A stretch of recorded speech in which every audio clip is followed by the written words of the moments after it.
রেমিটেন্সের ওপর কর আরোপে ট্রাম্প প্রশাসনের প্রস্তাব নিয়ে মেক্সিকোতে উদ্বেগ বাড়ছে। একে অন্যান্য প্রস্তাব বলছেন অন্যায্য প্রস্তাব বলছেন মেক্সিকোর কর্মকর্তারা। এই আইন কার্যকর হলে প্রবাসীরা ক্ষতিগ্রস্ত হবে বলেও মত তাদের। সম্প্রতি যুক্তরাষ্ট্র থেকে রেমিটেন্স পাঠানোর ওপর ৫% কর আরোপের প্রস্তাব দেন ট্রাম্প। বান্ডেল থাকলে প্রতি সেনমানিতে টাকা বাঁচবে। বিকাশ সেনমানি বান্ডেল কিনে জিতুন প্রতি লেনদেনে।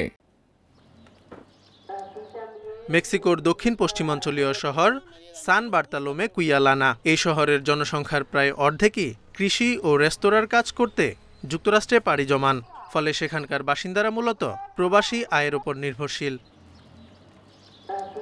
তবে গত ২০ মে যুক্তরাষ্ট্র থেকে অভিবাসীদের পাঠানো রেমিটেন্সের ওপর ৫% কর আরোপের প্রস্তাব দেন মার্কিন প্রেসিডেন্ট ডোনাল্ড ট্রাম্প। প্রস্তাবটি এরই মধ্যে মার্কিন পার্লামেন্টের নিম্নকক্ষে পাশ হয়েছে। এই অবস্থায় সান বার্তালোমে কুইয়ালানার বাসিন্দাদের মধ্যে উদ্বেগ বাড়ছে।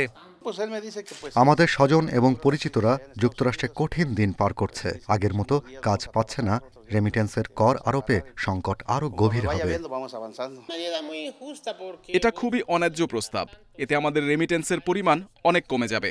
মেক্সিকো অর্থনীতিতে গুরুত্বপূর্ণ ভূমিকা রাখছে। মেক্সিকানরা যুক্তরাষ্ট্রে কঠোর পরিশ্রম করছেন। যুক্তরাষ্ট্রের নানা খাতে তারা গুরুত্বপূর্ণ অবদান রাখছেন।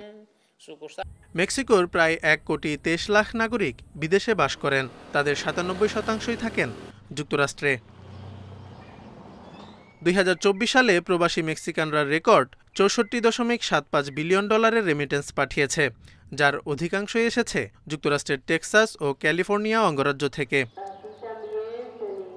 Zobayer Hossain, Independent news.